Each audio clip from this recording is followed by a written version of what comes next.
Holiness the 14th Dalai Lama Tenzin Gyatso is the political and religious leader of a country in Asia called Tibet. In the year 1951, Tibet was conquered by the People's Republic of China, and ever since then most Tibetans have been living in India as refugees. Due to Tenzin Gyatso's policy of pacifism, he has never advocated for a war or even an uprising to take back his country. He has been met with a lot of criticism for this, and in response he famously said, "Do not confuse my silence with ignorance, my calmness with acceptance, or my kindness with submissiveness, for compassion and tolerance are not a sign of weakness but of strength." By saying this, he meant that he had not forgotten his country and will not be ruled by the Chinese government, but he will also not ask his people to fight back violently.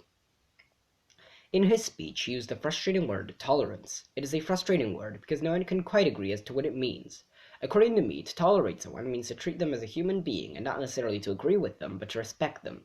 This is important to notice, as when Tenzin Gyatso says compassion and tolerance are not a sign of weakness but of strength, he does not mean that we should let everyone do what they want with us, but to treat them kindly and humanely.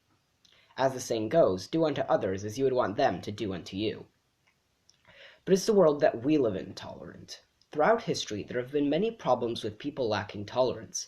More drastic examples include the American slave trade or the Holocaust, or more recently, as I mentioned earlier, the horrible way that Tibetans are being treated by the Chinese government. Nowadays, however, we live in a much more tolerant society, which often focuses on helping people. So my answer is yes. Yes, we do. However, it is not perfect, which is to be expected, as humans are not perfect. I think that we live in a tolerant society because people are finding out more and more often about other people's problems and still want to help them. This is proven by how the world reacted to the war in Ukraine. Almost everyone who could took some action in order to help the refugees.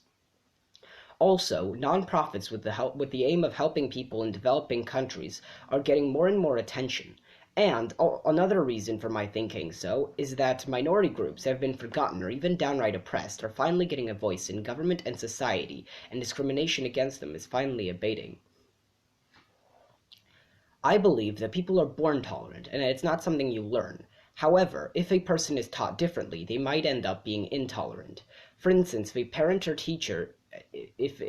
teacher teaches them not to be tolerant, then they might grow up to commit hate crimes in which they target other people for being different. In other words, the lack of tolerance is the result of bad teaching and is the failure of society in its responsibility to protect everyone, without which the entire purpose of civilization is destroyed. Tolerance is a major part of being human, as humans are social animals, and if you push everyone away by being intolerant and mean, you will eventually end up alone, and being alone is much more dangerous than being with other people. I will finish by quoting Neil Gaiman's book, American Gods. It says, "A stranger is just a friend whom you haven't met yet. So remember to be kind to everyone, because you don't know who they are or what they are going through." Thank you.